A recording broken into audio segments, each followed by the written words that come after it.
وما خلقت الجن والإنس إلا ليعبدون.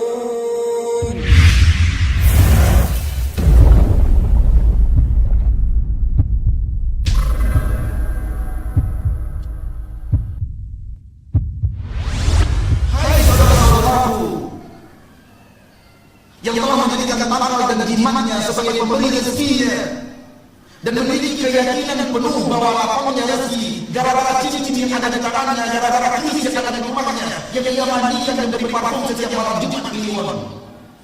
Pikir sedikit. Keyakinan kita yang sampai kepada perbuatan syirik, adanya sesuatu yang mengatur keberkahan selain Allah, adanya yang mendatangkan rezeki selain Allah, adanya yang menolak diri kita dari mara bahaya selain Allah, adanya yang mendatangkan manfaat selain Allah, dan ini semua akidah syirik. ومن أضل ممن يدعو من دون الله من لا يستجيب له إلى يوم القيامة وهم عن دعائهم غافلون. Dosa yang paling besar, nenek moyangnya dosa adalah syirik. Karena tauhid dan syirik dua hal yang tidak bisa terpisahkan sama sekali. Perintah kepada tauhid artinya larangan kepada syirik. Larangan kepada syirik artinya perintah kepada tauhid. Wa ma khalaqtul jinna wal insa illa liya'budun. Tidaklah kuciptakan jin dan manusia kecuali agar mereka beribadah kepadaku saja. Ya'buduni, beribadah kepadaku, dan Allah tidak butuh ibadah kita. Karena orang yang tidak beribadah kepada Allah, dia akan menderita dunia dan akhirat. Maka kalau ustaz sudah mengajar, namanya ustaz, kalau dia mengajar orang memasak bakal, memasak jimat, bermain dengan jin, ini bukan ustaz. Ini dukun berjubah. Jangan pernah yakin itu. Karena yang mendatangkan manfaat dan menolak mudarat, yang bisa menghalangi kita dari mudarat ya Allah.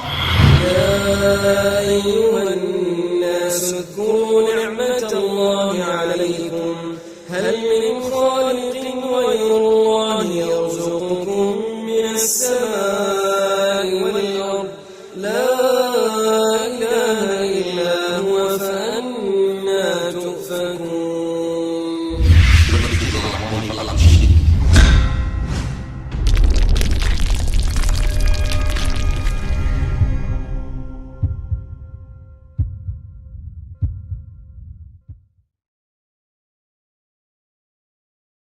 Innal hamdalillah nahmaduhu wa nasta'inuhu wa nastaghfiruh wa na'udzu billahi min shururi anfusina wa min sayyiati a'malina. Man yahdihillahu fala mudilla lahu wa man yudlil fala hadiya lahu. Asyhadu an la ilaha illallah wahdahu la syarika lahu وأشهد أن محمدًا عبده ورسوله صلى الله عليه وعلى آله وأصحابه ومن تبعهم بإحسان إلى يوم الدين وسلم تسليما كثيرا. يا أيها الذين آمنوا اتقوا الله حق تقاته ولا تموتن إلا وأنتم مسلمون. يا أيها الناس اتقوا ربكم الذي خلقكم من نفس واحدة وخلق منها زوجها وبث منهما رجالا كثيرا ونساء واتقوا الله الذي تساءلون به والأرحام إن الله كان عليكم رقيبا. يا أيها الذين آمنوا اتقوا الله وقولوا قولا سديدا يصلح لكم أعمالكم ويغفر لكم ذنوبكم ومن يطع الله ورسوله فقد فاز فوزا عظيما. أما بعد فإن أصدق الحديث كتاب الله وخير الهدي هدي محمد صلى الله عليه وسلم وشر الأمور محدثاتها فإن كل محدثة بدعة وكل بدعة ضلالة وكل ضلالة في النار. معاشر المسلمين والمسلمات rahimani wa rahimakumullah. Segala puji dan syukur hanyalah milik Allah Subhanahu wa taala, dan Allah Subhanahu wa taala satu-satunya yang paling berhak untuk dipuja dan dipuji. Sebab apapun nikmat yang kita rasakan, sebenarnya itulah nikmat yang Allah datangkan di dalam hidup kita. Allah berfirman, "A'udzu billahi minasyaitonir rajim.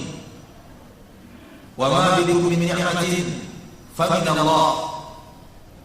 Apapun yang ada pada kalian daripada nikmat, semuanya datang dari Allah Subhanahu wa taala. Dan kita tergantung 100% kepada Allah Subhanahu wa taala. Kita bisa menjadi diri kita yang sekarang karena kita punya mata. Tidakkah kita bertanya siapa yang menciptakan mata untuk kita? Kita bisa menjadi diri kita sekarang karena kita punya lisan. Tidakkah kita berpikir siapa yang menciptakan lisan itu untuk kita? Kita bisa menjadi diri kita sekarang karena kita punya jantung, paru-paru, ginjal, usus, darah. Tidakkah kita berpikir siapa yang telah menciptakan semua itu untuk kita? Kita bisa menjadi diri kita yang sekarang karena kita membutuhkan oksigen dan kita menghirup oksigen setiap saat. Tidakkah kita berpikir siapa yang telah menciptakan oksigen itu untuk kita? Maka manusia, bahkan seluruh alam, tergantung kepada Allah 100% dan bergantung kepada Allah 100%. Allah berfirman, "A'udzu billahi minasyaitonir rajim. Bismillahirrahmanirrahim. Qul huwallahu ahad. Allahus samad." Katakan wahai Rasul, katakan wahai Nabi kepada manusia, huwallahu ahad. Dialah Allah yang esa. Tidak ada tandingan baginya, tidak ada sekutu baginya, tidak ada yang membantunya apalagi menyamainya. Allah Samad. Allah tempat bergantung segala sesuatu.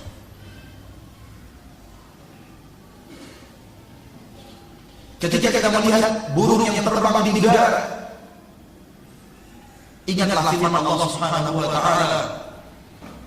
Allah menerangkan, "Ma yumsikuhunna illa Rahman." Tidak ada yang menahan burung itu di udara kecuali Allah yang Maha Pengasih penyayang.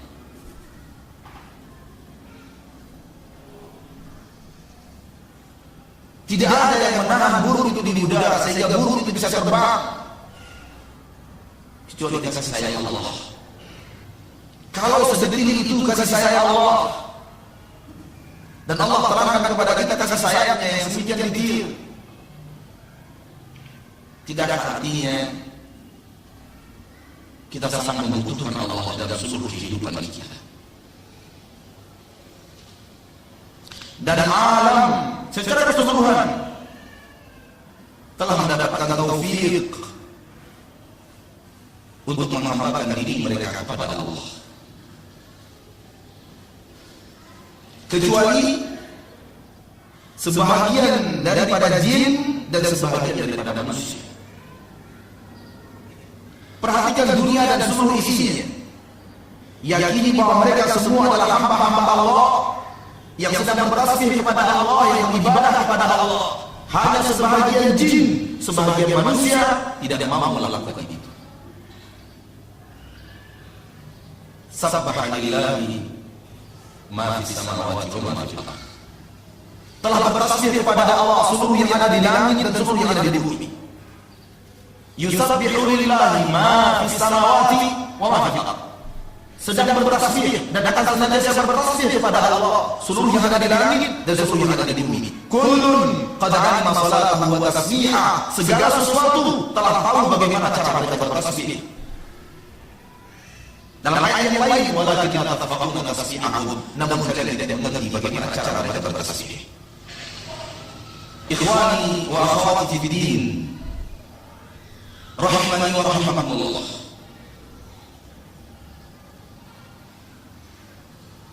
Sebagaimana yang antum memaklumi bersama bahwa pembicaraan kita sekarang adalah pembicaraan tentang tauhid, sekaligus pembicaraan tentang syirik. Karena tauhid dan syirik dua hal yang tidak bisa terpisahkan sama sekali. Perintah kepada tauhid artinya larangan kepada syirik. Larangan kepada syirik artinya perintah kepada tauhid. Dan itu kaidah dalam kaidah usul fiqh. Al-amru bi syai' nahyun 'an dhiddihi. Wa nahyun 'an syai' amrun 'an dhiddihi.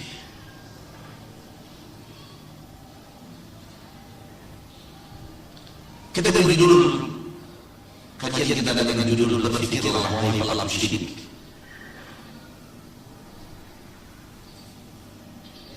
Seandainya manusia menggunakan sedikit logika sehat,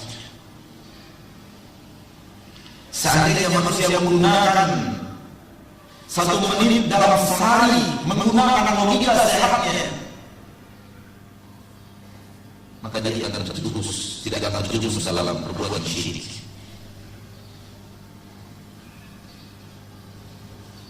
Wa fil ardi ayatun lil muqinin wa fi anfusikum afala tubsirun. Allah berfirman dalam surat Al-Dariyat, di bumi ada tanda-tanda kebesaran Allah untuk orang yang mau meyakini. Tanda-tanda keagungan Allah, tanda-tanda kemahakuasaan Allah, tanda-tanda keesaan Allah, tanda-tanda masa dan penyayangnya Allah. Wa fi anfusikum, demikian juga dalam diri kalian terdapat tanda-tanda itu. Afala tubsirun, tidak kalian melihatnya?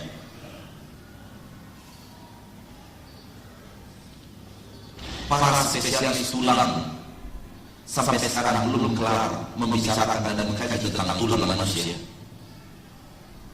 Para dokter spesialis mata sampai sekarang belum sampai pada titik sempurna dalam ilmu membahas tentang mata. Tidakkah kita sedikit berpikir sejenak, siapa yang telah menciptakan tulang dan mata itu? Sampai kita orang-orang pintar berkumpul di seluruh dunia, ilmu kita tidak kuat untuk membahas sesuatu yang telah ada. Berarti yang menciptakannya adalah yang maha mengetahui dan maha hebat. Tapi kenapa banyak spesialis yang sombong kepada Allah? Dia kaya raya dengan mempelajari mata dan mengobati mata manusia dengan izin Allah. Tapi setelah dia kaya apa katanya, kita dokter ini gak butuh kepada Tuhan. Yang butuh hanya orang-orang miskin.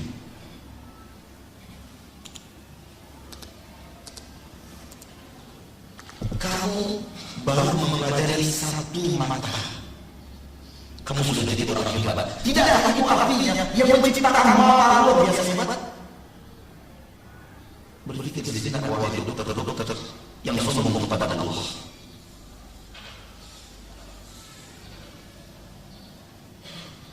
Amerika merasa bangga, motor mereka, mesin mereka sudah sampai ke Mars dan mendapatkan beban dari Mars.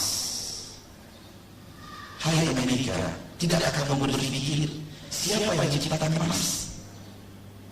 Kamu baru sampai di Mars saja, sombongnya luar biasa. Siapa yang menciptakan Mars? Berpikir sejenak. Dan bagi kami umat Islam, kamu sampai di Mars belum ada apa-apanya. Kami baru mengatakan kamu hebat kalau motormu sampai di matahari.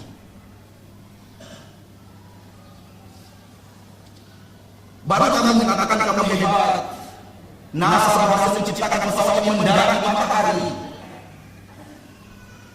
Itu pun tidak memalahkan kehebatan kami dan pernyataan kami lebih hebat kepada yang telah menciptakan matahari itu.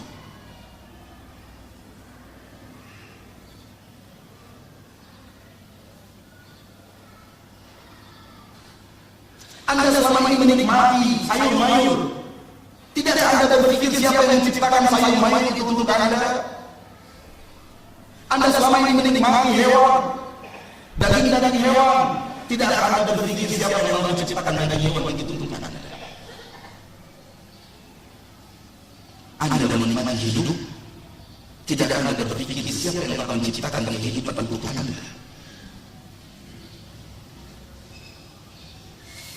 Allah dalam Al-Quran mengajak kita berpikir, am khuliqu min ghairi syai'in am humul khaliqun. Dalam surat At-Tur, apakah mereka diciptakan dari sesuatu yang sebelumnya tidak ada? Hai manusia, apakah kalian diciptakan dari sesuatu yang sebelumnya tidak ada? Ataukah kalian yang menciptakan diri kalian sendiri? Kalau kita menciptakan diri kita sendiri tidak mungkin. Karena kalau saya yang menciptakan diri saya sendiri, nggak mau saya kayak gini wajah saya.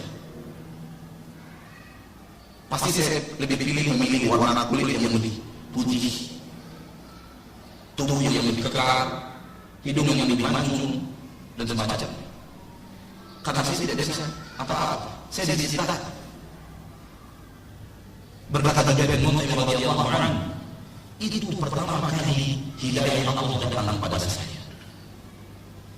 Ketika dia mendengar firman Allah Subhanahu wa taala, "Am khuliqu min ghairi syai'in am humul khaliqun." Allah mengajak manusia berpikir, hai manusia, kamu diciptakan dari sebelumnya kamu tidak ada atau kamu yang menciptakan diri kamu sendiri? Di dalam pelajaran ilmu alam banyak sekali yang berkata alam ini terjadi adalah proses alamiah. Dan mereka tidak menyebut nama Allah. Dan mereka tidak menyebut kekuasaan Allah dalam proses penciptaan alam. Sehingga lahirlah umat-umat yang benar-benar berusaha menguasai ilmu alam, namun tidak kenal siapa yang menciptakan alam. Mereka berkata, ini proses alamiah saja. Seolah-olah tidak ada yang mengaturnya. La ilaha illallah. Ini mulhid.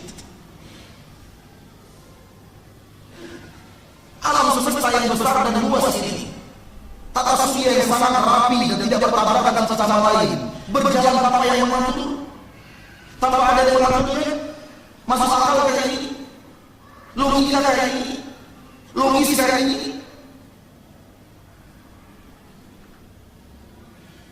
Kalau ada bertemu dengan orang yang seperti itu, bawa dia ke sebuah kebun yang pohon-pohon yang tertata dengan rapi, jarak satu pohon dengan pohon yang lainnya seimbang, dipandang lurus, pohon rapi dipandang ke kiri, pohon rapi dipandang ke kanan, pohon rapi dipandang ke kiri, pohon rapi disusun dengan sedemikian rupa. Di kebun itu ada pohon berenang yang tidak ada seluruh lembaga kebun, yang ada dalam kolam padahal di atasnya pohon. Kemana pun sampah-sampah dan yang daun yang itu telah terkumpul di satu pojok di sebuah tempat yang bernama sampah. Lalu katakan ibadahnya, taman ini, kebun ini tercipta alamiah. Kolam berenangnya bersih alamiah. Dedaunya terkumpul di tong sampah alamiah. Dia akan berkata, kamu gila apa? Katakan kepadanya, kamu lebih gila lagi. Kalau sebuah taman yang kecil tertata dengan rapi tidak mungkin tanpa ada penataannya, akankah jagat raya ini yang katanya miliaran bintang ini tertata tanpa ada yang menatanya, berjalan rapi tanpa ada yang mengaturnya? Apakah tidak logis menurut Anda ada sebuah pohon yang tertata rapi dengan kolam renang yang bersih, dengan sampah yang terkumpul di satu tempat? Menurut Anda tidak logis kalau itu tidak ada yang mengaturnya, dan logis apabila alam semesta ini tidak ada yang mengaturnya? Mana akal Anda? Mana pikiran Anda? Katanya Anda profesor. Profesor apa ini?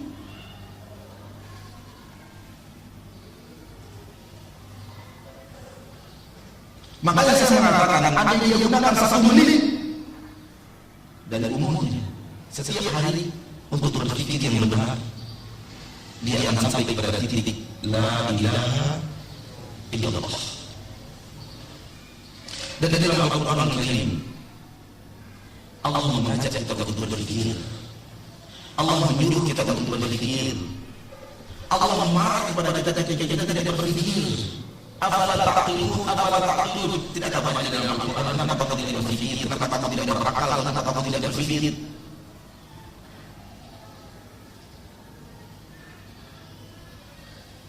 Allah menurunkan Al-Quran agar kita berpikir. Allah berfirman di dalam surat Yusuf ayat 2, Inna anzalnahu Qur'anan Arabiyyan la'allakum taqilun. Kami turunkan Al-Quran itu berbahasa Arab. Mudah-mudahan dengannya kalian bisa berpikir. Kalian gunakan otak kalian. Kalian gunakan kejeniusan kalian. Agama Islam bisa diterima oleh orang yang tidak jenius, apalagi oleh orang yang jenius. Namun kenapa banyak orang jenius yang susah menerima Islam? Sehingga profesor-profesor ahli Arab, ahli strategi, ahli lain, agamanya agama kufar. Diceritakan dalam sebuah buku, terjadi sebuah seminar ilmiah di kota Riau dengan pembicara profesor ahli vulkanik dari Oxford University. Setelah dia memaparkan panjang lebar, ada seorang dai yang bertanya kepadanya, Profesor, saya mau tanya, kapan baru ilmuwan vulkanik tahu dan sampai pada titik ilmu bahwa ternyata keberadaan gunung itu adalah pasar daripada bumi? Dengan mata profesor itu berkata, itu baru ditemukan 30 atau 40 tahun yang lalu. Sang dai berkata, bagaimana kalau saya beritahu kepada Anda bahwa Nabi saya Muhammad SAW sudah menyatakan lebih daripada 1400 tahun yang lalu bahwa keberadaan gunung-gunung itu adalah pasar bumi. Katanya nggak mungkin. Pada zaman ini tidak ada sains dan teknologi yang bisa sampai pada titik ini. Ini menghabiskan dana miliaran untuk sampai pada titik ini. Lalu ini membuka Al-Quran surat An-Naba, wa ja'alna al-jibala awtada, kami jadikan gunung-gunung sebagai pasar untuk bumi. Apa kata sang profesor? Ketika akalnya masuk, tidak mungkin Muhammad tahu itu kalau bukan diwahyukan oleh pencipta vulkan ini. Asyhadu an la ilaha illallah wa asyhadu anna Muhammadar Rasulullah. Oleh karena itu antum bisa lihat yang pindah dari agama lain ke dalam agama Islam itu mayoritas orang-orang pintar. Sementara yang pindah dari agama Islam ke orang agama lain itu mayoritas orang-orang bodoh, miskin. Kalaupun dia orang terkenal, miskin iman dan takwa. Dan yang paling banyak miskin harta, itu yang bisa ditarik.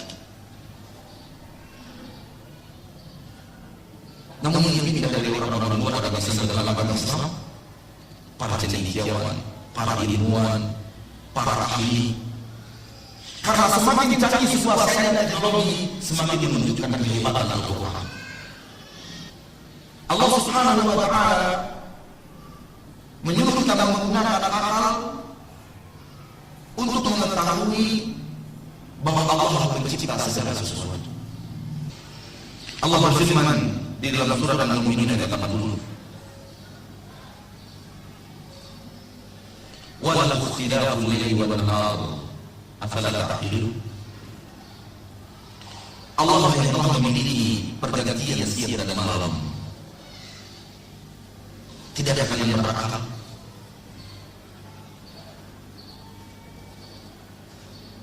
Di dalam surah Al-Baqarah ada ayat yang masyhur.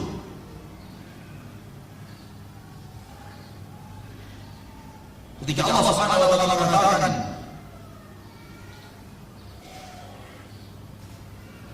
perputaran siang dan malam, awan yang ada di antara bumi dan langit, semua itu tanda-tanda kebesaran Allah untuk orang-orang yang berakal. Allah menciptakan segala sesuatu dan Allah menyuruh kita untuk melihat itu dengan akal kita yang sehat, dengan pikiran kita yang sehat. Orang-orang kufar merasa setelah kematian tidak mungkin ada hari dibangkitkan, karena menurut mereka nggak logis ada orang mati kemudian hancur, tubuhnya menjadi tanah, tidak bisa dibedakan mana yang daging dia mana yang tanah, kemudian dibangkitkan lagi menjadi hidup sesia kala. Nggak masuk logika kata mereka. Allah mana mereka pakai logika. Di dalam surat Yasin ayat 79 Allah mengatakan, A'udzu billahi minasy syaithanir rajim. Wa daraba lana mathala wa nasiya khalqah. Qala man yuhyi al-'idhama wa hiya ramim. Qul yuhyiha alladhi ansha'aha awwala marrah wa huwa bi kulli khalqin 'alim.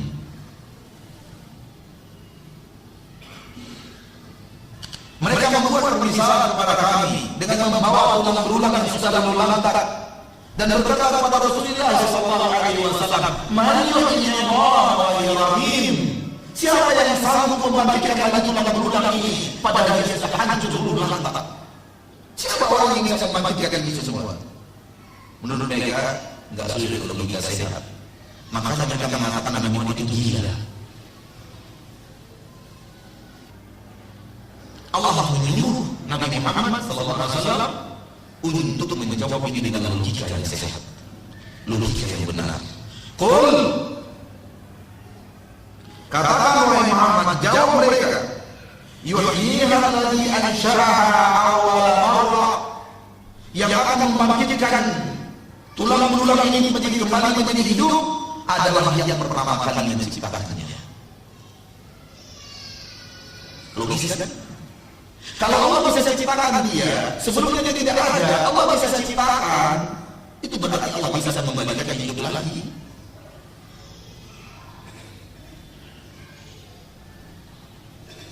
Kalau sebelumnya kita tidak ada, sekarang kita menjadi ada, setelah kita tidak ada lagi, apa berarti bagi Allah untuk menjadikan kita ada lagi? Dan Allah mengatakan membangkitkan manusia setelah hari kiamat terjadi ahwan alaih, lebih mudah bagi Allah daripada menghidupkan tanpa mati. Tidakkah Allah telah menunjukkan kepada kita Allah Maha bisa atas segala sesuatu? Tidakkah kita mendengar Nabi Musa yang dikejar oleh Fir'aun? Tidak ada tempat lari. Lalu Allah belah untuk mereka laut. Laut terbelah, air menjadi terowongan yang sangat mudah untuk ditempuh, dan perpisahan air itu tidak bisa masuk logika manusia. Air yang bisa terbentuk membelah menjadi jalan, sehingga di kiri air yang menggunung, di kanan air yang menggunung, di kiri kita air yang menggunung, ada jalan di tengah-tengahnya. Fadrib lahum tariqan fil bahri yabasa. Ketika air berpisah, jalan itu langsung menjadi kering. Langsung menjadi kering. Tidakkah ini telah menggambarkan kepada kita tentang kemampuan Allah yang Maha Bisa atas segala sesuatu? Siapa yang mampu memegang laut? Kalau bukan pencipta laut itu sendiri. Siapa yang bisa langsung mengeringkan jalan yang baru saja berpisah dari air, selain menciptakan basah dan kering? Logika. Nabi Ibrahim akan dilemparkan oleh orang-orang kufar ke dalam kobaran api yang menyala. Siapa yang bisa menyelamatkan Nabi Ibrahim? Allah telah menciptakan api. Tidakkah ini telah menunjukkan kepada kita Allah Maha Bisa atas segala sesuatu? Hal yang menurut kita mustahil, Allah telah buktikan ada. Dan di dalam Al-Quran Allah bercerita tentang orang yang Allah hidupkan dan setelah Allah matikan. Betul tidak? Salah satu di antaranya bernama Uzair. Di antaranya adalah Bani Israil. Di zaman Nabi Musa, di zaman Nabi Isa. Setelah Allah wafatkan mereka mati. Menurut kita nggak logis kalau dia hidup lagi. Allah hidupkan lagi. Di antaranya adalah penciptaan burung. Ketika Nabi Ibrahim minta kepada Allah tunjukkan bagaimana Engkau menciptakan makhluk, wahai Allah. Allah katakan, ambil burung, cincang-cincang letakkan gunung-gunung.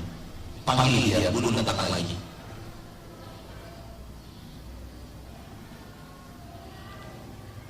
Di bumi Allah sudah menunjukkan Allah bisa.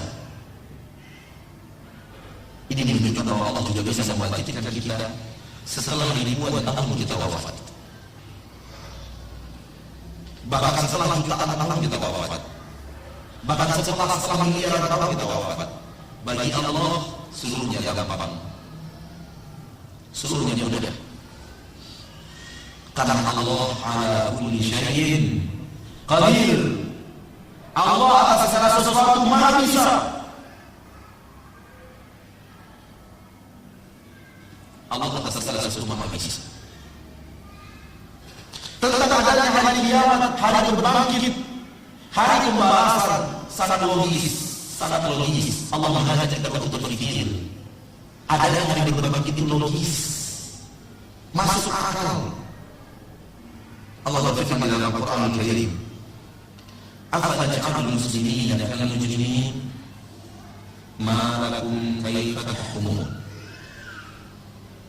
Akankah kami menjadikan orang muslim sama dengan orang mujrim? Mujrim artinya pelaku dosa dan maksiat. Apakah kami menjadikan orang muslim yang taat, yang patuh kepada Allah, yang menjalankan ketaatan kepada Allah, berhenti dari perbuatan maksiat? Akankah kami samakan dia dengan orang-orang mujrim yang ketika Allah perintahkan dia tidak mau menjalankan, ketika Allah melarang itu yang menjadi hobi dan kesukaan? Setelah mati sama saja. Malah kaifa tahkumun. Ada apa dengan kalian? Bagaimana kalian membuat keputusan?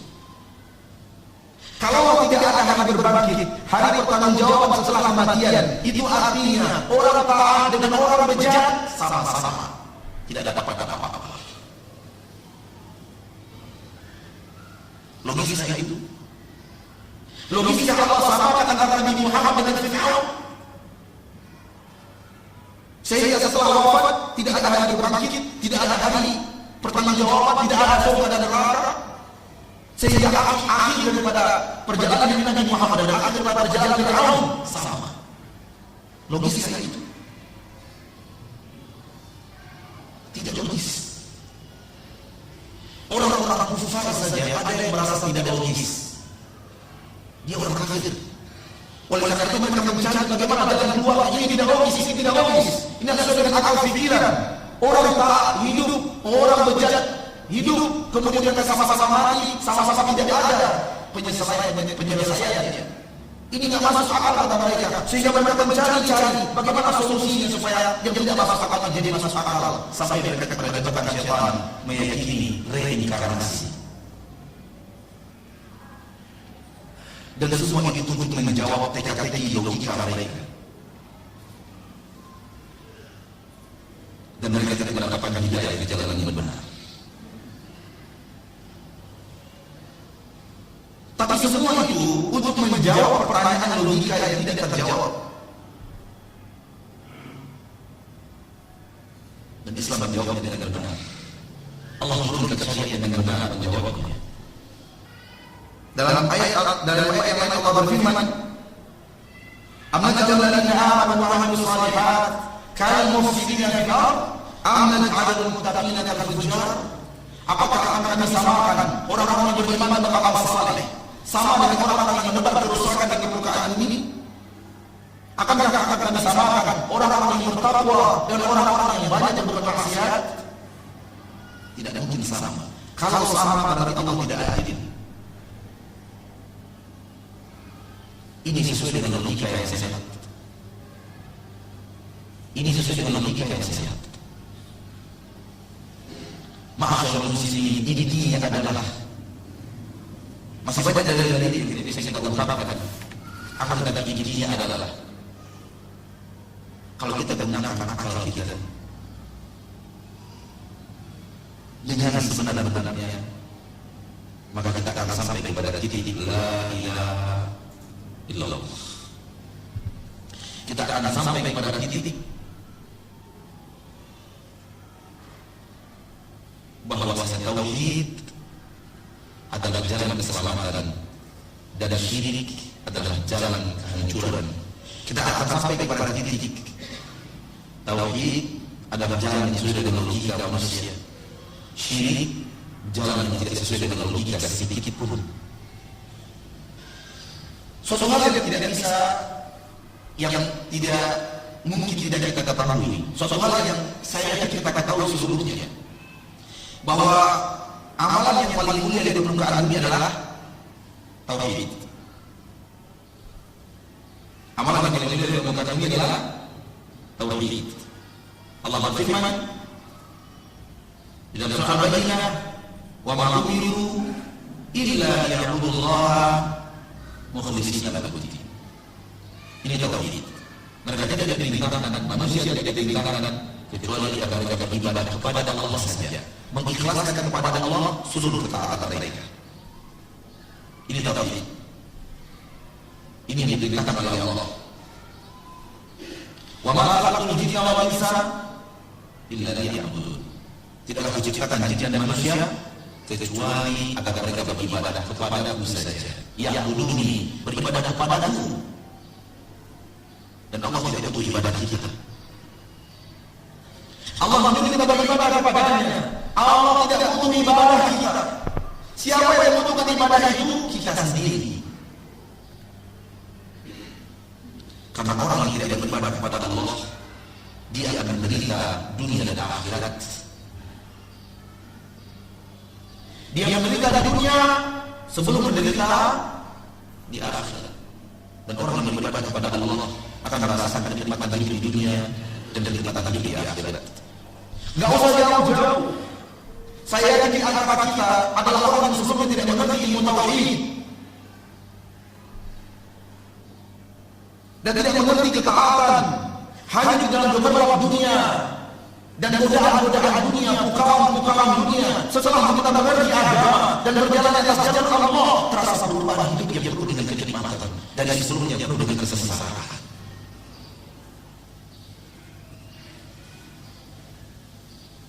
Bukanlah lembaran hidup kita yang penuh dengan maksiat. Lihat bagaimana jiwa kita dalam lembaran maksiat itu. Perhatikan kehidupan kita setelah kita taat kepada Allah dan ibadah kepada-Nya. Perhatikan kenikmatan hidup kita dalam ketaatan dan ibadah itu. Makanya jemaah haji sering datang pada kita dan berkata, "Ustaz, kenapa yang masih haji ini jiwa saya tenang, jiwa saya tenang, ya terang aja, ke masjidnya 1 jam sebelum azan. Mau sholat subuh jemaah haji berangkat dari rumahnya jam 3 malam, sholat tahajud menunggu datang sholat subuh, lalu sholat subuh, tawaf baru pulang. Ya terang aja tenang jiwanya. Karena banyak ibadah, pandangannya terjaga daripada maksiat, lisan tidak mau bicara orang lain, sedikit dia lupa astagfirullah, astagfirullah, astagfirullah. Takut haji tidak kabul, tangannya tidak pernah menyakiti orang, tidak pernah menulis mitasi palsu.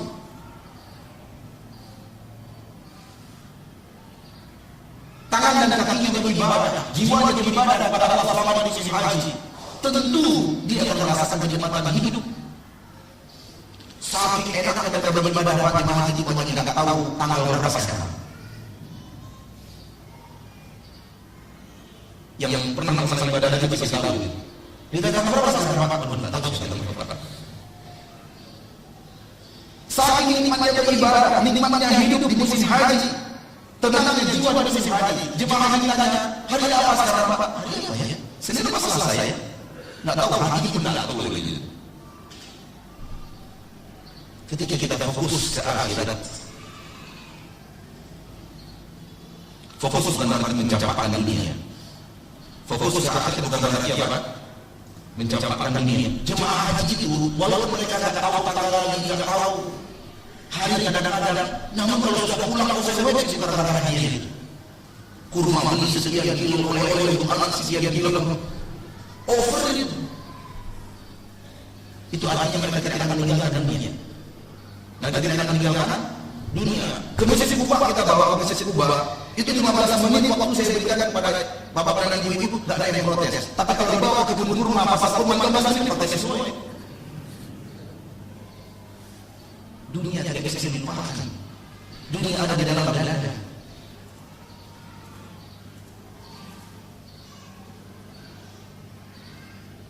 Satu jam diberikan di kebun kurma belum cukup kadang-kadang. 15 menit di Masjid Kubah kelamaan.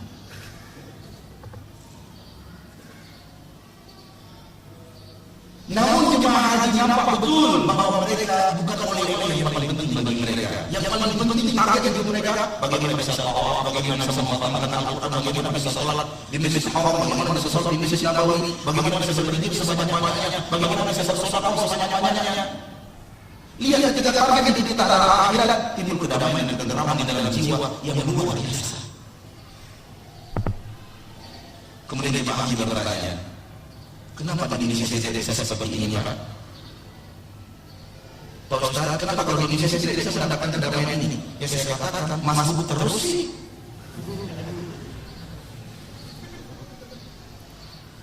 Bagaimana mungkin Anda bisa mendapatkan kedamaian itu? Di Mekah Anda datang 1 jam sebelum adzan. Di Indonesia sudah rakaat terakhir imam Anda datang. Bagaimana bisa sama? Gak bisa. Kalau ingin mendapatkan kedamaian seperti di Mekah, Anda juga ke masjid 1 jam sebelum adzan. Duduk berzikir membaca Al-Quran. Mudah-mudahan Anda mendapatkan kebahagiaan sama dengan kebahagiaan kita berada di Mekah dan Madinah.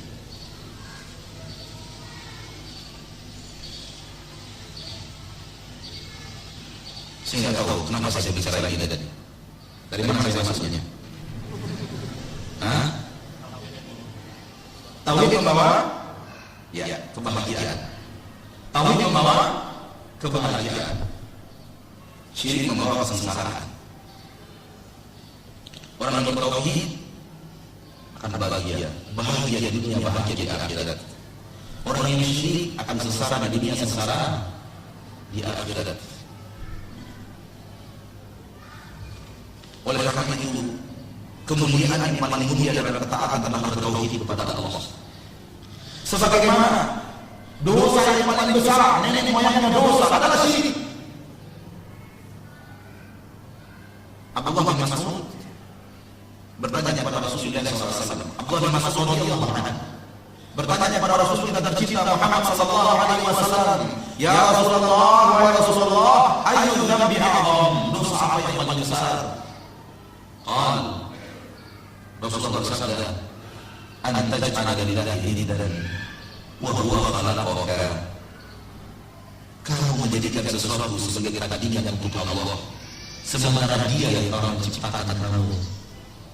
Mikir, Allah yang menciptakan kita, Allah yang memberikan kita mata, Allah yang memberikan kita lisan, Allah yang memberikan kita telinga pendengaran, Allah yang memberikan kita oksigen, Allah yang memberikan kita paru-paru, Allah yang memberikan kita jantung. Kok berterima kasihnya kepada Tuhan Yesus?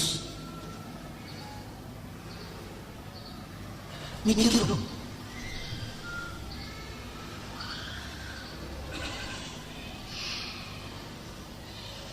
Allah yang lakukan itu untuk kita semua. Hidup kita dari Allah yang menjalankan, Allah yang mengaturnya. Kenapa kita berterima kasih pada matahari, kepada bulan, kepada bintang, kepada sapi, la ilaha illallah. Sapi jadi Tuhan. Pokoknya mikir itu loh. Ada orang-orang yang menjadikan sapi sebagai Tuhannya? Ada atau tidak? Ada. Saya hampir tidak percaya. Ada orang, teman saya, kalau berkata dia teman kita tahu bahwa jujur dan saya akan percaya itu. Dulu ketika masih kuliah, dia mengatakan orang India itu ada penyembah tikus.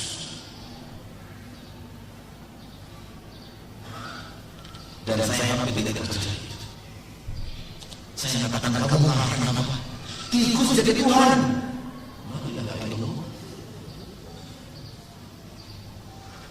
Dan saya semakin percaya. Ketika suatu hari di rumah mertua, saya menyaksikan metro meliput penyembah tikus. Kalau ada yang berada dengan orang metro, coba lihat file-file yang lama lagi. Ketemu itu. Metro meliput penyembah tikus di India. Di dalam sebuah majalah di atas pesawat saya membaca ada penyembah cicak di Takakarau, Sumatera Utara. Boleh mikir Tuhan dengan cicak dengan Tuhan. La ilaha illallah. Mau kemana akal kita? Kata mereka cicak itu pembawa berkah di dalam hidup, cicak itu begini, cicak itu begini. Sehingga rumah mereka harus ada tempat cicaknya. Kalau mereka ingin melakukan hukuman, harus dipukul melalui pegetungan yang ada dengan cicak di atasnya, supaya cicak-cicaknya hilang baru boleh dibunuh. La ilaha illallah. Cicak jadi Tuhan. Hai saudara-saudaraku yang telah menjadikan tangkal dan jimatnya sebagai pemberi rezekinya dan memiliki keyakinan penuh bahwa lapangnya rezeki gara-gara cincin yang ada di tangannya, gara-gara keris yang ada di rumahnya, yang ia mandikan dan beri parfum setiap malam Jumat Kliwon. Pikir sedikit loh. Apa iya cincin ada yang membukakan rezeki itu? Apa iya tangkal ada yang jimat anda dan keris anda yang telah membukakan pintu rezeki kepada anda? Apa yang membukakan pintu rezeki itu? Allah. Inna Allah huwa Razzaq. Sesungguhnya Allah dialah yang maha memberi rezeki. Tidak ada yang beri rezeki selain Allah. Lalu kenapa ada saudara-saudara kita yang sangat yakin rezekinya terbuka, pintu rezekinya terbuka karena dia pakai cincin keramat, karena di rumahnya ada keris keramat? Apa iya cincin itu yang memberi kita rezeki? Apa iya keris yang memberi kita rezeki? Mikir dong. Mana logika Anda? Tidak sedikit orang-orang yang pakai tangkal dan yakin betul bahwa tangkal itu yang telah mengamankan dari mara bahaya. Sebagian yang ada benar-benar berbuhul, tulisan-tulisan yang tak apa artinya. Memang sebenarnya orang Arab, bahasa Arab, tapi orang Arab tidak bisa baca. Fa-nya ada 10, waw-nya ada 15, la-nya ada 13. Mana ada bahasa Arab? Tidak ada bahasa Arab seperti itu. Tidak ada, benar tidak ada. Orang Arab tidak paham. Kalau kita pergi ke sebagian tempat, kita melihat ada tanggal di pasang pintu itu. Untuk membaca kita begini. Muter-muter itu tulisannya. Ada yang barat, ke timur, ke selatan. Terus ada yang ini, ada yang ini. Yang mau membaca itu. La ilaha illallah. Ini tanda-tanda rezeki. Kertas, keris. Ini yang telah menjaga seorang kita supaya orang ini tidak masuk dengan serangan-serangan gaib. Tidak sama sekali. Jangan pernah yakin itu. Karena yang mendatangkan manfaat dan menolak mudarat yang bisa menghalangi kita dari mudarat Allah. Rasulullah mengajarkan ini, akidah ini kepada Abdullah bin Abbas ketika Allah masih kecil. Dan dia hafal oleh Allah bin Abbas sampai tuanya, dan dia ajarkan kepada umat, dan dari situ sampai sekarang bertahan. Untuk bisa lihat dalam Arba'in Nawawiyah. Aqidah umat Islam. Wa'alam anna al-ummah law ijtama'at 'ala an yadurruka bi syai', lam yadurruka illa bi syai' qad katabahu Allah lak. Wa in ijtama'u 'ala an yadurruka bi syai', lam yadurruka illa bi syai' qad katabahu Allah 'alaik. Rufi'atil aqlam wa jabatis suhuf. Ini akidah tauhid. Selain ini akidah syirik. Ketahuilah, wahai Ibnu Abbas, kata Rasul pada Ibnu Abbas, dan faedah dari sisi itu seluruh manusia.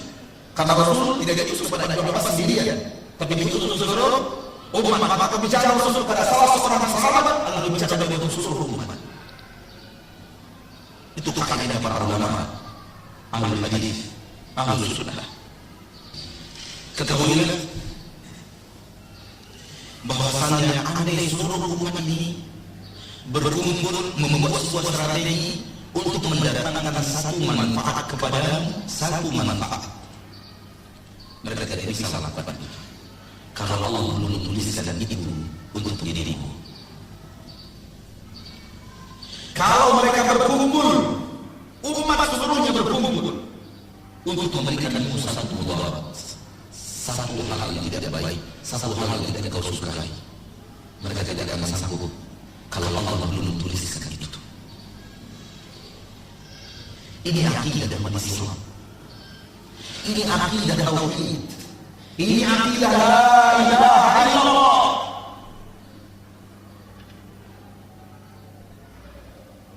Yang menolak bahaya dari kita bukanlah jimat dan nakal. Jimat dan nakal itu kita yang merawatnya.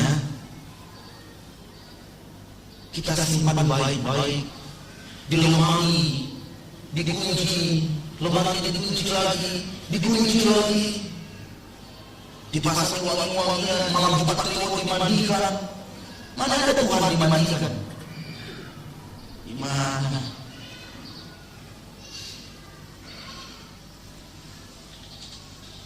Ketika ada yang datang pada kita dan menerangkan dia punya jimat dan nakal, di antara mereka orang yang membawa hadis keramat yang katanya selama dia sudah merawat selama belasan tahun, dan dia yakin selama telah begini. Keris mana alam. Kita ambil kerisnya itu, saya ambil kerisnya itu, saya letakkan di tanah, saya injak dengan kaki, saya putar-putar kaki saya, dan saya tanya kepada dia, ini yang menjaga kamu? Yang saya injak kakinya, ini yang menjaga kamu? Mulai dia berpikir, logika saya ada datang, nggak mungkin Ustaz. Ini baru tauhid. Kalau dia Tuhan, dia bisa berbuat mana mau dia jadi ijab. Kemudian saya angkat keris kecil yang tidak lebih besar dari jari kelingking ini. Anda izinkan saya patahkan? Ya Ustaz, saya patahkan. Bismillah, saya patahkan. Tuhan sudah patah.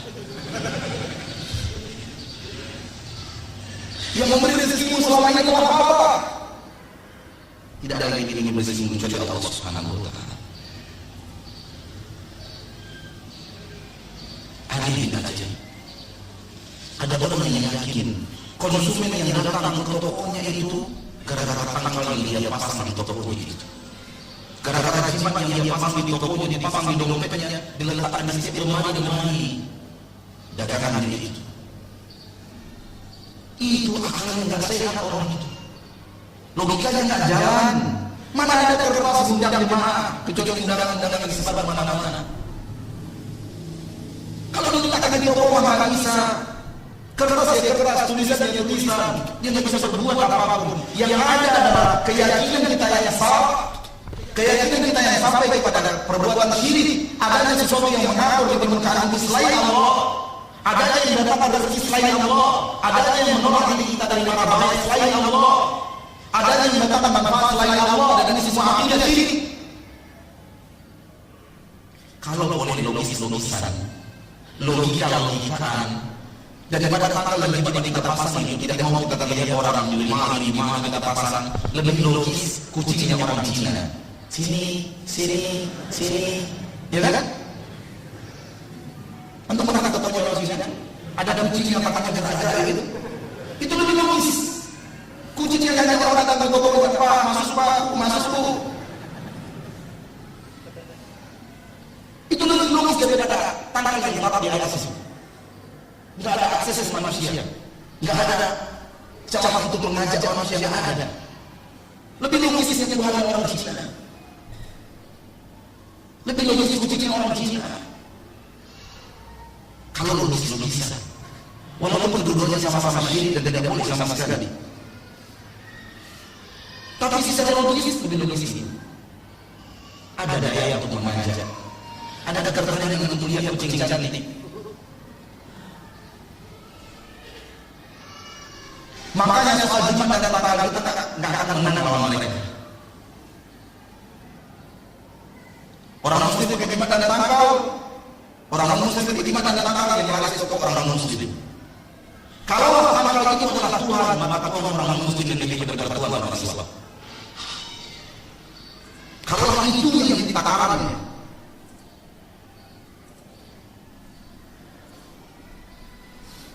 kenapa begitu orang lain pakai tanggal? Usahanya laris, bukan orang Islam. Kenapa ada Islam yang pakai tanggal? Usahanya maju-maju. Kalau dia yang mendatangkan rezeki yang sebenarnya, tentu yang bisa mengungkapkan itu rezeki, dia yang lebih berhak untuk menjadi orang benar. Maka ini pelajaran-pelajaran yang dianggap umat Islam dari orang di luar agama Islam. Jimat dan tanggal budaya orang-orang di luar agama Islam yang diadopsi oleh umat Islam, dimasukkan oleh syaitan ke dalam barisan umat Islam, ke dalam akidah umat Islam. Fenomena syirik ini dan diusahakan oleh syaitan agar kita menerimanya karena dikelabui kita dengan potongan-potongan ayat dan tulisan-tulisan mirip bahasa Arab yang tidak bisa dibaca oleh orang Arab. Ketika Islam mengendalikan diamuk oleh jin secara massal di kota Pekanbaru, Allah mengizinkan kita untuk menjalankan ruqyah di sana. Dan kita menemukan seorang siswi yang membawa tangkal di badannya. Setelah kita nasihati, kita katakan, bolehkah saya buka tangkal ini? Boleh Pak Ustaz. Kita buka. Setelah kita buka, ternyata di dalamnya ada potongan-potongan ayat Al-Quran. Coba lihat, potongan ayat Al-Quran dibawa dalam lelet. Ada di badannya. Dan ada mirip-mirip bahasa Arab, tulisan-tulisan Arab, namun saya tidak bisa baca.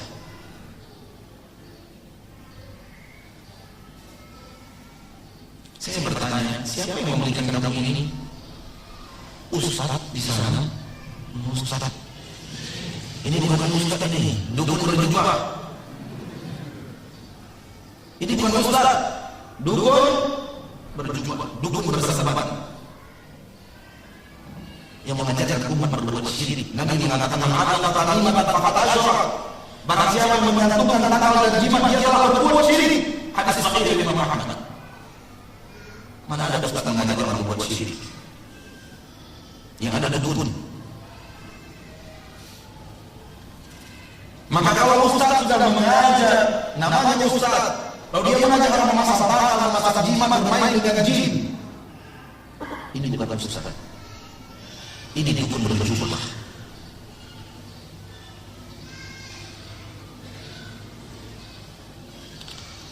Seperti yang saya katakan tadi, di dalam tanggal itu ada potongan-potongan ayat Al-Quran dan ada bahasa Arab yang tidak dimengerti oleh orang Arab. Di antara yang saya mengerti dari bacaan itu, ada yang sampai sekarang saya masih hafal. ya salqa, ya malqa, ya mustalsa. Wahai salqa, wahai malqa, wahai mustalsa. Ini nama siapa?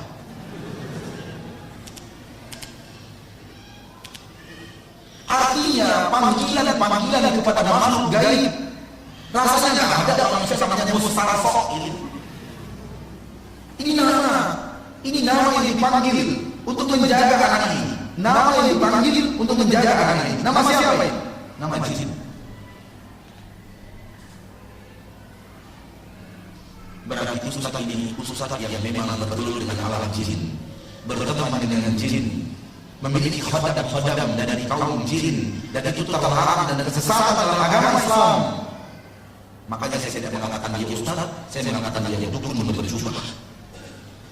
Ada minimal 6 bahaya besar yang siap menanti orang yang berbuat syirik dan tidak taubat dari syiriknya sampai mati. Sampai dia meninggal dunia tidak taubat dari syirik, minimal ada 6 bahaya besar. Pertama, ketika dia berbuat syirik itu, pada saat itu dia keluar dari agama Islam.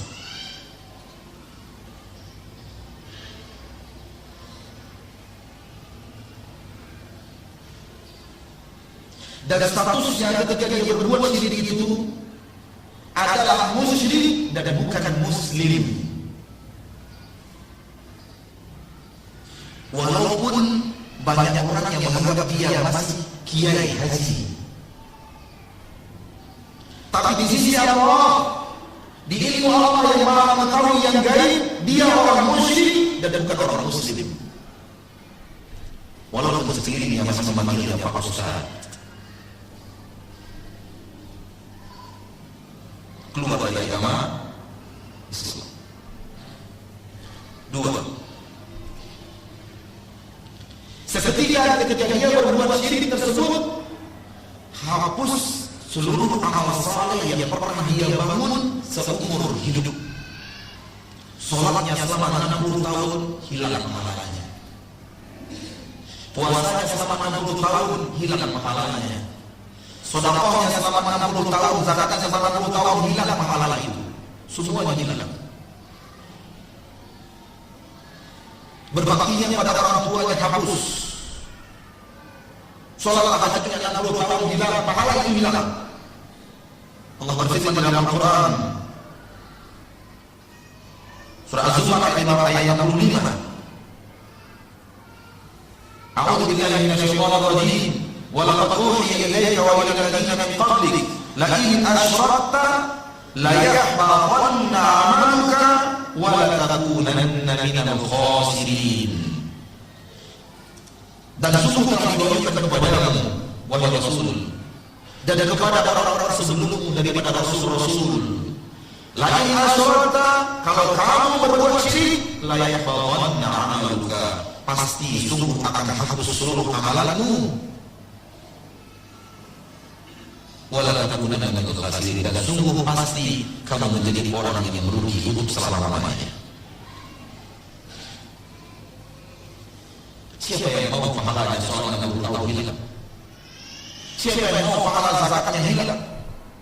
Siapa yang mau pahala jujurnya hilang? Siapa yang mau pahala baktinya kepada orang tuanya hilang? Siapa yang mau pahala baiknya kepada tetangganya, akhlaknya yang mulia hilang? Tidak ada yang mau. Kalau kita tidak mau, jauhi perbuatan syirik.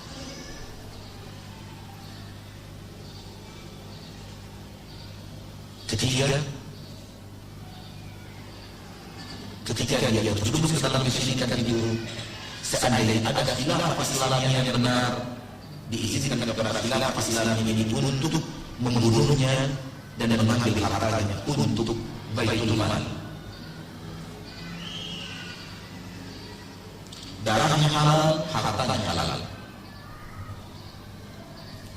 Seandainya ada khilafah Islamiyah yang benar, maka orang yang seperti ini dipanggil, disuruh taubat selama 3 hari dalam penjara. Mau dia taubat, dikembalikan sebagai seorang muslim ke permukaan bumi. Tapi kalau dia tidak mau taubat, dipenggal kepalanya, diambil seluruh hartanya.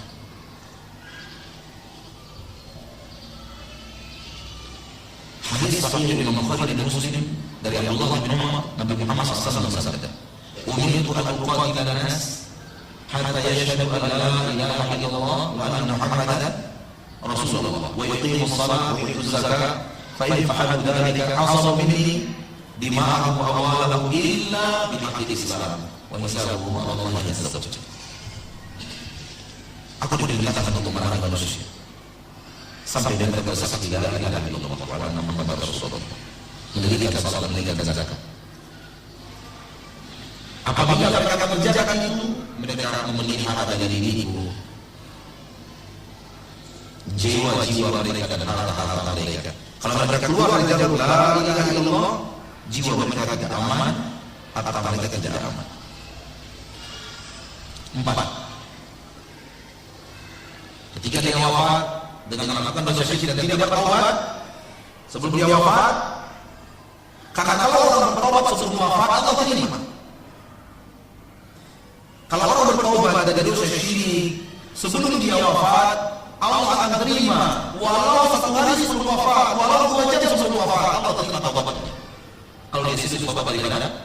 Syirik.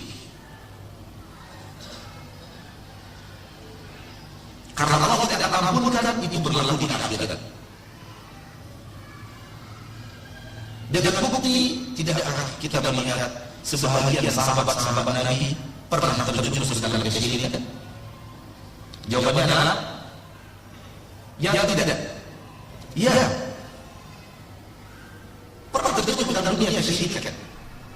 Dan ketika mereka taubat, Allah terima taubatnya, bahkan menjadi manusia paling mulia setelah para nabi dan rasul.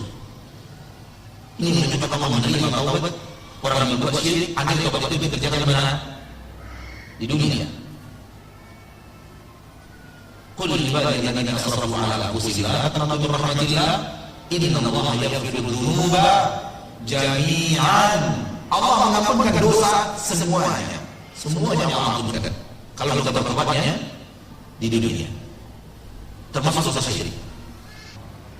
Yang keempat, apabila dia wafat membawa dosa syirik, Allah tidak akan mengampunkan dosa syirik.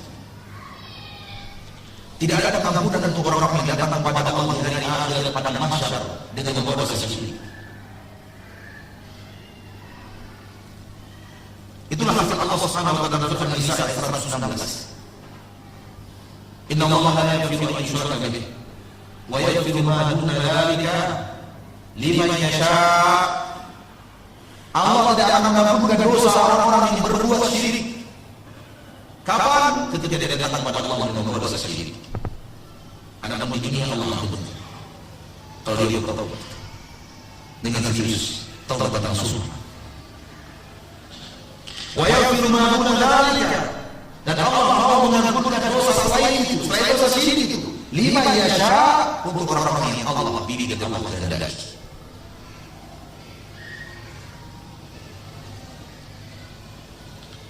Ini bahaya yang keempat ini, bahwa Allah tidak akan ampunkan dosa untuk selama-lamanya. Bahaya yang kelima. Bahaya yang kelima, dia akan masuk neraka dan kekal di neraka untuk selama-lamanya. Orang yang wafat dengan dosa syirik akan kekal di neraka Allah untuk selama-lamanya. Berapa selama-lamanya itu? 5.000 juta, 5.000 miliar tahun, itu belum selama-lamanya. 1 juta triliun tahun, belum selama-lamanya. Kalau ada titik akhir, belum selama-lamanya. Dia di neraka Allah, di azab yang sangat pedih, yang tidak tertahankan untuk selama-lamanya. Na'udzubillah dari syirik. Oleh karena Nabi Ibrahim berdoa. Di dalam Al-Qur'an Allah berkata, "Wajudni wa baniya an na'budu al-asnam." Jauhkan saya, jauhkan keturunan saya daripada mengibadati berhala-berhala ini ya Allah. Karena Nabi Ibrahim paham betul akan bahaya syirik.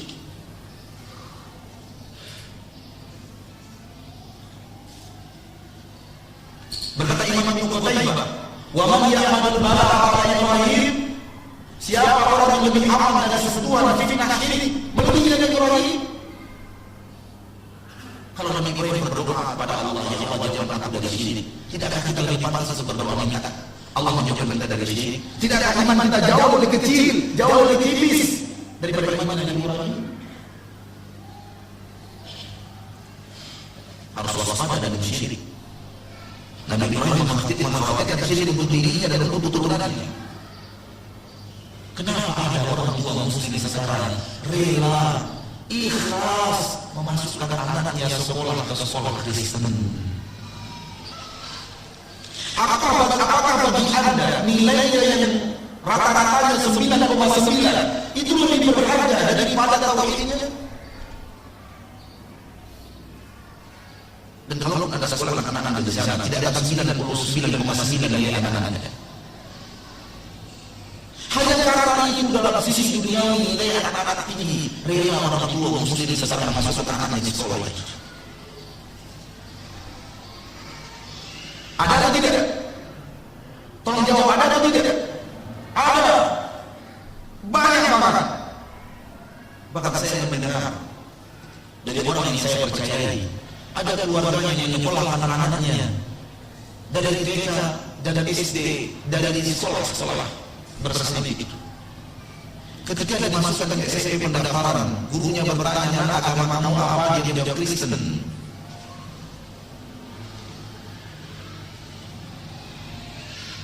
Kemudian pura-pura berdalih, itu kan cara dunianya saja, di belakang nanti kita masukkan MBA. Dan dia konyol. Selamatkan kaki anak-anak saudaraku. Lebih baik dia wafat menjadi tukang sapu masjid dan bertauhid dibanding dia wafat menjadi seorang presiden dan berbuat syirik. Karena ketika dia wafat menjadi seorang presiden yang berbuat syirik, dia akan kekal di neraka Allah untuk selama-lamanya. Dan kalau dia wafat sebagai penyapu masjid dan bertauhid, boleh jadi dia tidak pernah singgah di neraka Allah dan langsung masuk surga. Itu pun kita maunya presiden bertauhid lagi. Itu yang kita inginkan. Anak kita jadi presiden dan bertauhid. Kita ingin presiden dan presiden yang bertauhid. Menteri-menteri kita menteri yang bertauhid. Ini yang kita inginkan, ini yang dibutuhkan Indonesia. Namun sayang di dosa saya, ada orang-orang tua yang seperti tidak peduli pada akidah dia dan akidah anak-anak.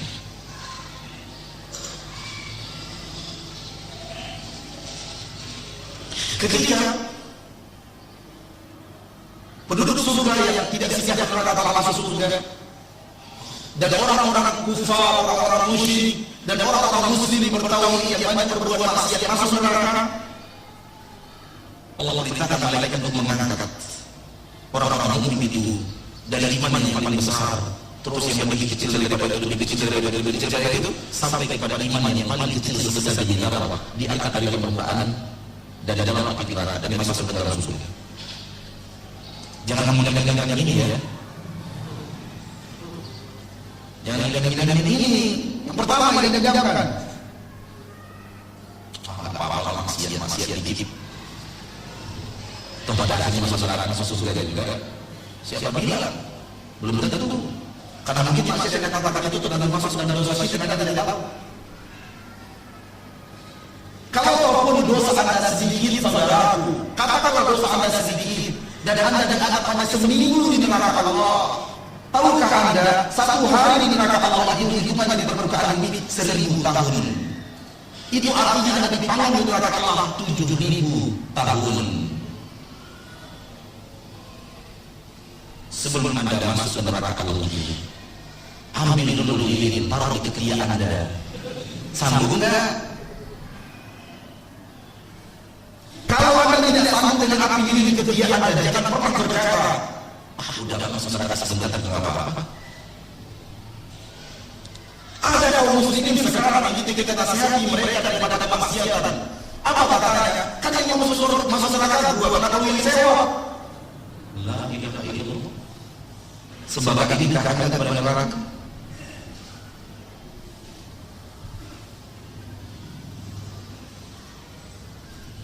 Dan ada kaum muslimin yang ketiga sedang berbuat maksiat. Ada orang yang ingin lalu di depan mereka pengen ke masjid, berpakaian peci haji, berjenggot, berpakaian muslim bersarung, memenuhi la ilaha illallah, memenuhi hayya 'alas shalah, hayya 'alal falah. Karena mereka malu dia berbuat maksiat, mereka melambai sambil berkata, assalamualaikum ahli surga. Kalau kita mau sebel, kan kita jawab waalaikumsalam ahli neraka. Kan repot jadi. Jangan pernah berada di neraka Allah. Fa inna asadakum 'ala an-nar taqwa. Jasa kalian tidak akan pernah sanggup untuk menahankan pedihnya api neraka. Nabi kita SAW bersabda, azab yang paling ringan di neraka Allah, azab yang paling ringan di neraka Allah, paling ringan itu hanya diletakkan di telapak kakinya bara api neraka. Hanya itu azab yang paling ringan. Itulah azab paling ringan di neraka Allah. Dalam riwayat lain dipasangkan dengan sendal yang tercipta dari bara api neraka. Itu azab paling ringan di neraka. Kata Rasulullah, dengarkan, wahai orang-orang yang tidak takut kepada neraka Allah, dengarkan Rasulullah bersabda, ketika kakinya menginjak bara api neraka itu, yali minha dimadu, otak yang ada di kepala mendidih kepada asam. Tahukah nama-nama mendidih? Pernah Anda melihat ayat yang mendidih dimasak oleh istri Anda dari rumah? Bayangkan otak Anda dan mendidih hanya karena bara api diletakkan di kaki Anda. Anda tidak akan sanggup. Saya dan Anda tidak akan sanggup ke neraka Allah. Tidak ada manusia yang sanggup ke neraka Allah. Oleh karena jangan sombong, jangan pernah berlagu dengan neraka Allah. Allah akan memberikan kepada kita rasa takut kepada neraka yang pernah coba-coba berani pada neraka Allah.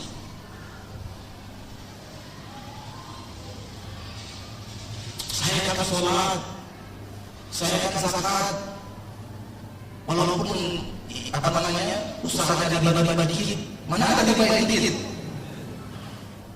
Riba saja besar. Riba yang paling kecil kata Rasulullah, bagaikan orang yang berzina 36 kali.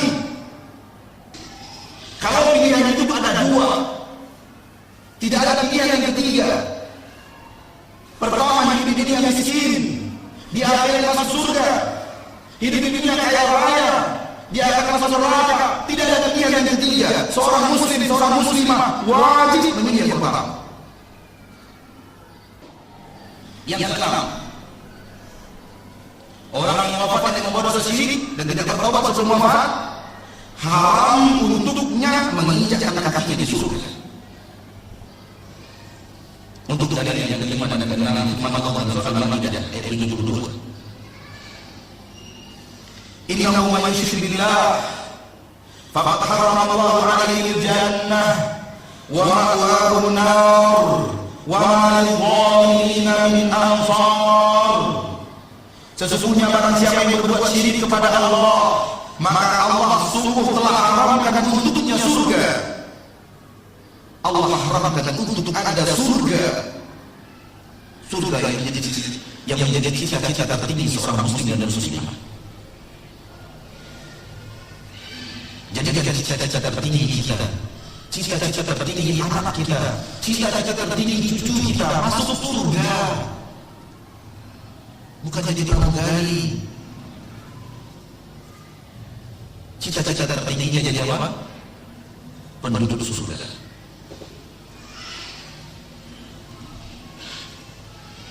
Cita-cita tertingginya bukan arsitek ulung.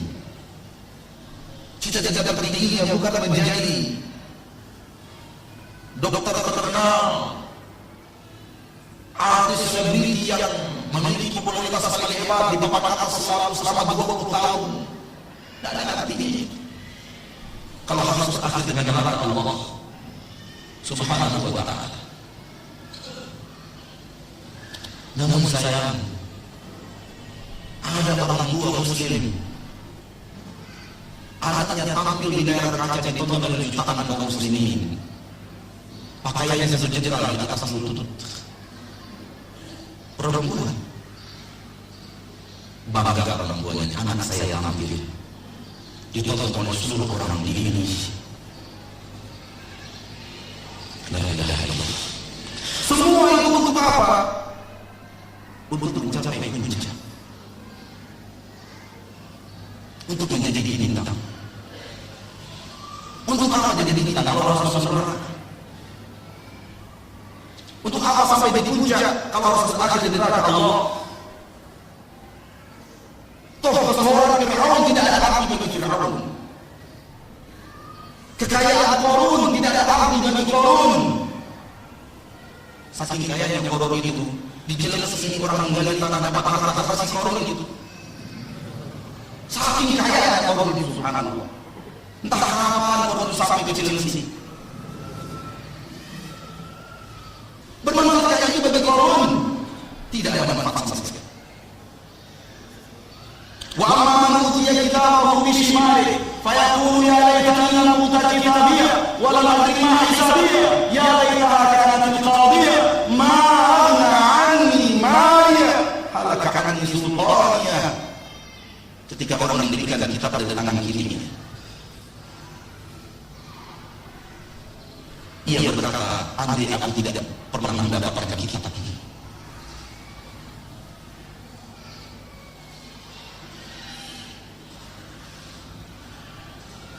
aduhai gerangan, alangkah beratnya keputusan ini. Ternyata tidak bermanfaat untukku sedikit pun hartaku. Hancur seluruh kekuasaan dan kekuatanku. Harta tidak bermanfaat, anak tidak bermanfaat, kedudukan dan kekuasaan ketenaran tidak bermanfaat kalau harus berakhir dengan 5 catatan di sebelah kiri kita. Apa yang terjadi? Khudhu faghullu thumma al-jahima sallu. Ambil dia, belenggu dia, seret dia, masukkan ke dalam neraka.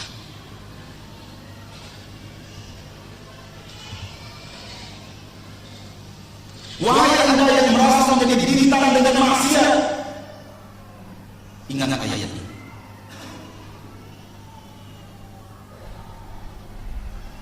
Wahai anda yang merasa dirinya mencapai puncak kekuasaan dengan maksiat, dengarkan ayat yang kita bacakan tadi.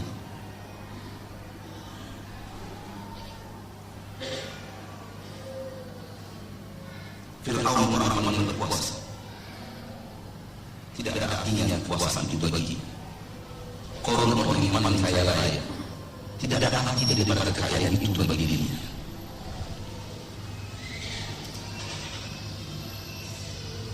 Allah haramkan surga untuk orang yang wafat dengan membawa dosa syirik. 6 marabah yang besar kita sebutkan, dan ini 5. Kita ambil yang besar-besarnya saja, yang kecil banyak. Kita ulangi secara ringkas.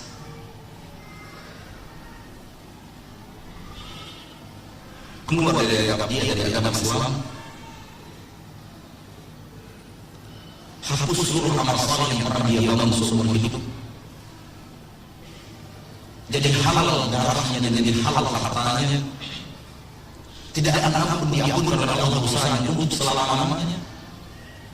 Akan masuk neraka Allah untuk selama-lamanya, dan tidak pernah menjajakan di surga untuk selama-lamanya. Relakah anda seperti ini? Demi Allah, kami tidak rela anda seperti ini.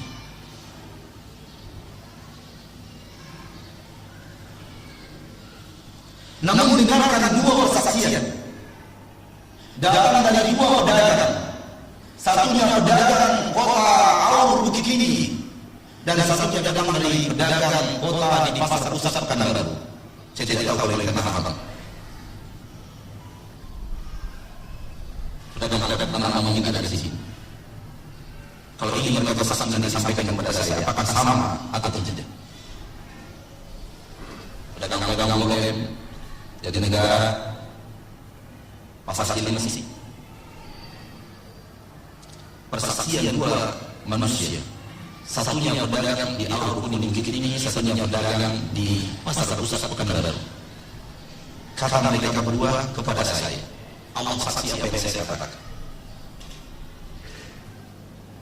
Pedagang-pedagang itu jauh lebih banyak yang pakai tangkal dibanding yang tidak pakai tangkal.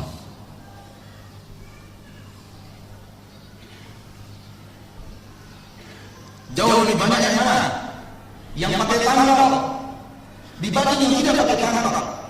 Jauh lebih banyak yang ikut pesugihan dibanding yang tidak ikut pesugihan.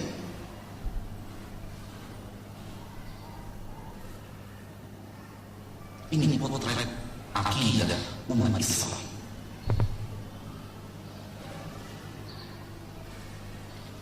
Kapan Islam akan bangkit di tengah kaum yang lebih percaya pada tanggal dibanding percaya pada Allah?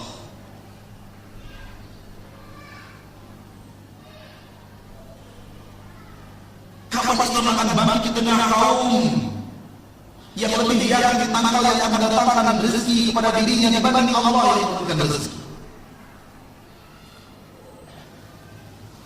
Akidah syirik begitu menyebar. Di antara syirik-syirik kecil yang bisa mengantarkan kita kepada syirik besar, kuku-kuku masuk rumah, kita pun berkata, siapa ya tamu yang mau datangnya? Mana ada tamu khusus kuku-kuku dulu sebelum datang? Mikir dong. Di antara akidah yang akan mengantarkan kita ke syirik besar,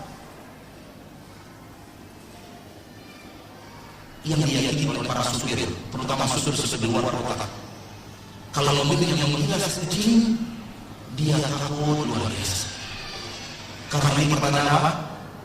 Pertanda buruk dan bahaya akan datang. Dan kucing itu harus dirawat dengan baik, dimandikan, pakaian dijadikan air kawan. Kalau kemudian digali tanah, dibenarkan sampai nangis. Manusia aneh dan ajaib. Tapi dia menyeluruh. Bahaya sekali orang yang yakini hal-hal seperti itu. Para pedagang lainnya, pedagang-pedagang di pagi hari ketika awal membuka toko, diambilnya duitnya, dipukul-pukulannya pakaian itu. Tanang. Dengan itu keyakinan kalau dipukulkan itu mengundang. Namun yang anehnya kadang dibukulkan uang 1.000. Kenapa nggak uang 100.000 sekalian aja? Awak pakai dolar gitu. Pakai dolar $1 pun aneh. Sebagian keyakinan pada pedagang, kotak uang tidak boleh kosong. Tidak boleh apa? Tidak boleh kosong. Karena kalau kotak uang ditinggal mana itu dan akan kosong, tidak akan datang rezeki pada hari berikutnya. Biarkan kotak itu ada isinya, walaupun duit 500.000 apa-apa. Walaupun tidak terlalu banyak di situ. Yang dapat potong-potong, di sini potong. Ustaz, apa waktunya saya tanya jawab? Inilah realita kehidupan. Ini potret akidah umat Islam di negeri kita yang masih terjebak dalam keyakinan syirik. Dan kita sayang pada mereka. Kita tidak mau mereka mendapatkan azab yang sangat berat. Di neraka Allah selama-lamanya. Di antara mereka itu orang yang sukunya sama dengan kita. Di antara mereka orang yang takutnya sama dengan kita. Di antara mereka ada sama dengan keluarga kita. Maka tugas kita untuk menyampaikan kebenaran ini kepada mereka. Dan kita wujudkan orang ini adalah bentuk kasih sayang kita kepada mereka. Sekaligus kepada para dukun yang menyatakan diri mereka orang yang ahli dalam segala ilmu tentang hal gaib. Qul la ya'lamu ma fis samawati wal ardi ghaiba illa Allah. Katakanlah wahai Rasul, tidak ada yang tahu yang gaib di langit dan di bumi kecuali Allah Subhanahu wa taala. Semoga apa yang saya bicarakan bermanfaat. Dan Allah Subhanahu wa taala menjauhkan kita dan orang-orang yang kita cintai dari perbuatan syirik. Wafat dengan tauhid. Wallahu ta'ala a'lam bissawab. Pertanyaan pertama, apakah orang yang bertobat dari kesyirikan Allah akan mengembalikan pahala kebaikannya yang pernah hapus? Sebagaimana orang-orang kafir yang masuk dalam Islam dengan kebaikan-kebaikannya? Jawabannya iya. Jawabannya adalah iya, Allah akan mengembalikan amal-amalnya kalau dia bertobat kepada Allah Subhanahu wa taala. Karena dalam surah Al-Furqan di bagian-bagian yang terakhir Allah bercerita tentang taubat. Taubat apapun. Oleh karena itu, ketika Allah berkata taubat, Allah berkata, "Faulaika yubaddilullahu sayyi'atihim hasanat." Dalil ini dengan dalil ini dinyatakan oleh ulama Ahlussunnah bahwa orang yang taubat dari syirik, yang telah hapus dosa-dosanya, telah hapus pahala-pahalanya, akan kembali pahala itu pengakuan dan kebahagiaan. Allah Maha Pengasih dan Maha Penyayang. Allah tidak membiarkan kita mulai dari awal. Aslamta ala ma aslamta min khair. Kamu masuk Islam bersamaan dengan kebaikan-kebaikan yang pernah kamu lakukan sebelum ini. Rasul mengatakan di dalam surat beliau kepada orang-orang beragama Yahudi dan Nasrani, aslim taslam yu'tikallahu al-ajra marrataini. Masuk Islamlah kamu akan selamat, Allah lipat gandakan pahala menjadi 2. Kalau ada orang Nasrani masuk Islam, kalau ada orang Yahudi masuk Islam, keyakinan kita ketika dia beramal saleh dan kita beramal saleh di sampingnya, orang suci di awal, kita dapat pahala satu dia tidak pahala 2. Anak punya adik ipar yang suka berdukun dan percaya jimat-jimat dan tangkal-tangkal. Apabila sudah nasihati tetapi dia tetap tidak mau untuk berhenti, bolehkah anak menyuruh adik anak untuk menceraikannya? Berarti kita punya adik laki-laki, istrinya suka berdukun. Baik. Pertanyaan kedua, apakah disyariatkan istri menceraikan suaminya apabila suaminya suka berbuat syirik? Sejak kapan ada kamu istri menceraikan suami? Sejak kapan ada kamu sama istri menceraikan suami? Tidak ada. Istri tidak pernah punya hak untuk menceraikan suami. Istri punya hak untuk menuntut cerai. Menceraikan suami tidak pernah. Ya? Menuntut cerai. Pertama minta cerai kepada suami langsung. Kalau memang sudah kesana berumah tangga dengan suami itu, atau menuntut cerai ke pengadilan. Orang-orang yang diberikan kewenangan oleh pemerintah untuk mengesahkan pernikahan dan membatalkan. Waliul amr, waliul amr. Kalau kita memiliki adik yang istrinya atau istri kita tidak memilih, atau istri kita tidak memilih, suka berdukun. Nasihat dia untuk berhenti dari perbuatan tersebut. Dengarkan apa yang dia sampaikan ketika kita tanya kepadanya, kenapa Anda berdukun? Kalau dia yang dukun itu yang melakukan tersesinya, itu yang memberikannya mudahan-mudahan, maka dia orang musyrik. Kalau dia orang musyrik, maka hukum bercerai harus terjadi. Kalau dia tidak bertobat, dia tidak bertobat tidak mau. Tapi ada orang yang berdukun, namun dukun baginya hanya usaha. Hati-hati, ada perbedaan. Kita tidak sampai mendetail tadi karena kita ingin membahas sebuah yang lebih besar. Dukun baginya hanya sarana. Bukan orang yang melakukan rezeki, bukan orang yang bisa melakukan rezeki yang mendapatkan manfaat mudarat. Tidak. Bagi dia yang dukun bagian dokter, hanya usaha. Sebagaimana dia meyakini yang menyembuhkan saya hanya Allah. Namun sebagai usaha tersebut, saya datang ke dokter minta obat. Saya tidak yakin dokter yang menyembuhkan saya. Yang menyembuhkan saya adalah Allah. Ada orang datang berdukun dengan hal yang seperti ini, walau sedikit. Saya minta kepada Allah, dan dukun bagi saya hanya usaha. Kalau hanya itu yang ada di hatinya, orang ini belum syirik. Dia hanya melakukan dosa kecil, dosa syirik kecil, belum sampai kepada syirik besar. Kalau dia belum meyakini, dukun ini yang melakukan rezekinya, dukun ini yang menjaga dirinya, akan lebih dukun ini yang menjaga dirinya. Oleh karena itu hati-hati, cermatlah kita dalam menilai. Tidak semua orang tentang dukun langsung syirik besar.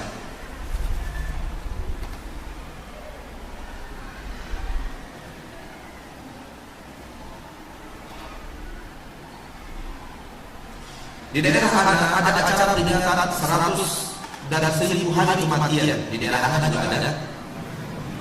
Di dalam acara tersebut dia yang ada acara diharuskan menyediakan makanan ditujukan kepada orang yang mati tersebut, orang yang sudah wafat tersebut.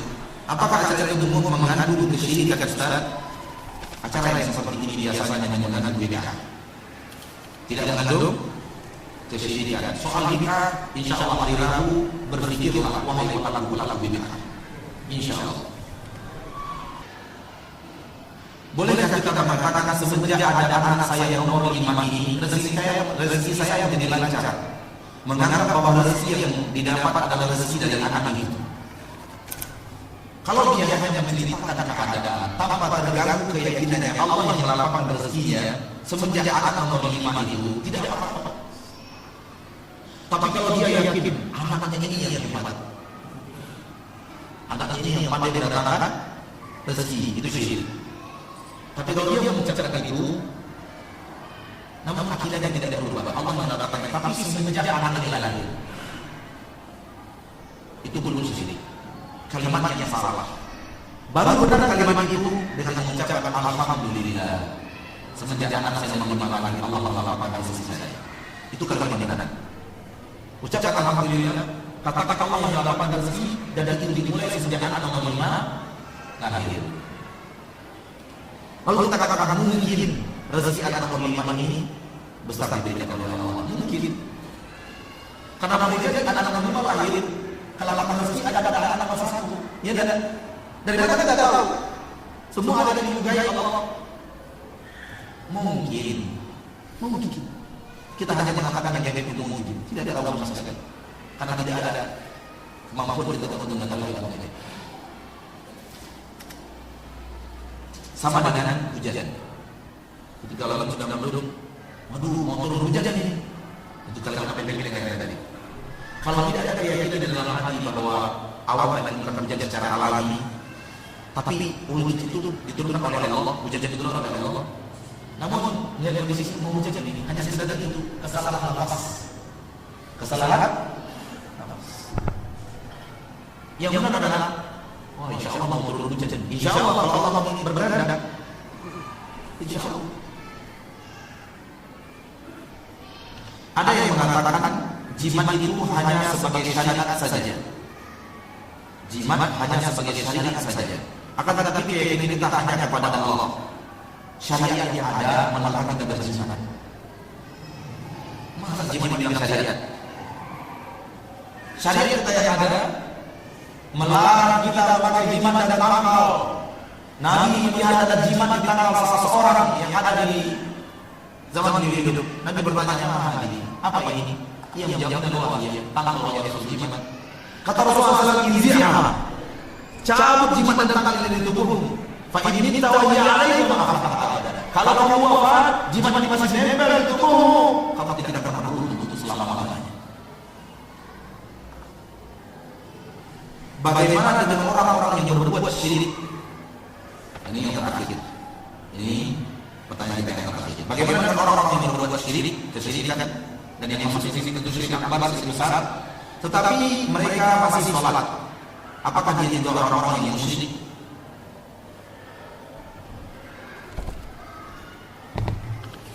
Di dalam Al-Quran Al-Karim, kalau saya lihat khilaf di dalam surah Yusuf, Allah berfirman, "Wa ma yu'minu aktsarahum billah illa wa hum musyrikun." Tidaklah mereka kebanyakan orang yang beriman kepada Allah namun bersesat iman itu mereka sesatkan kesyirikan. Tetap saja musyrik. Tahukah Anda bahwa ketika dia melakukan kesyirikan, enggak ada arti sholatnya itu. Layak batalna. amaluka wa la takunanna minal khasirin, akan hapus seluruh amalan itu, tidak ada artinya. Mau sholat, mau puasa, mau haji, mau zakat, mau berbakti kepada orang tua, tidak ada artinya dengan mengerjakan syirik.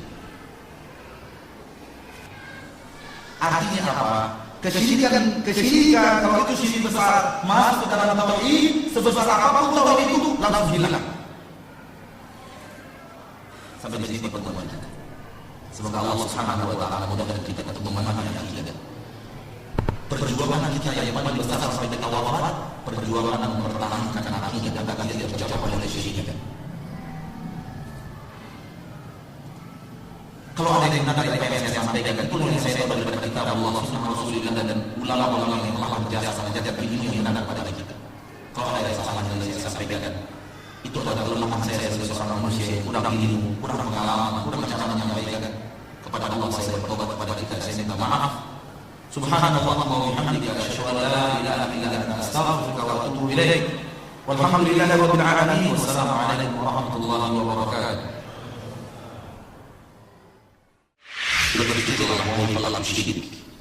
وما خلقت الجن والإنس إلا ليعبدون.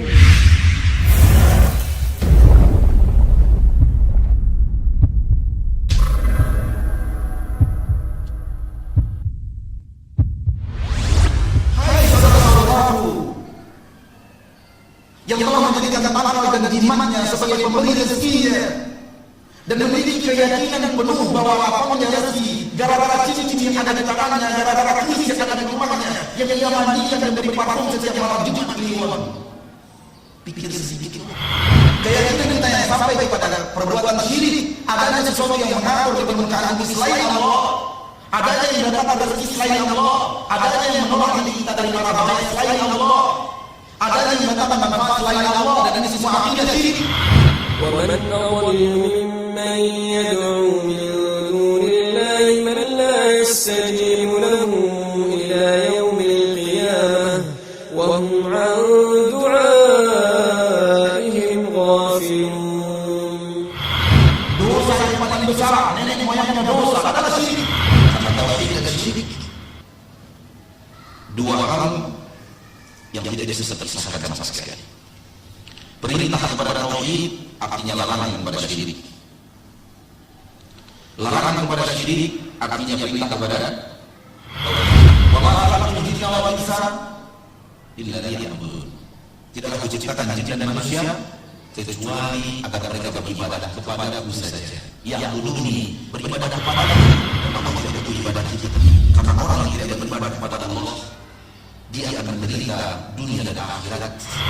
Maka kalau ustaz sudah mengajar, namanya ustaz, kalau dia mengajar orang memasak bakal, memasak jimat, bermain dengan jin, ini bukan ustaz. Ini dukun berjubah. Jangan pernah yakin itu. Karena yang mendatangkan manfaat dan menolak mudarat, yang bisa menghalangi kita dari mudarat adalah Allah. يا أيها الناس اذكروا نعمة الله عليكم هل من خالق غير الله يرزقكم من السماء والأرض لا إله إلا هو فأنى تؤفكون.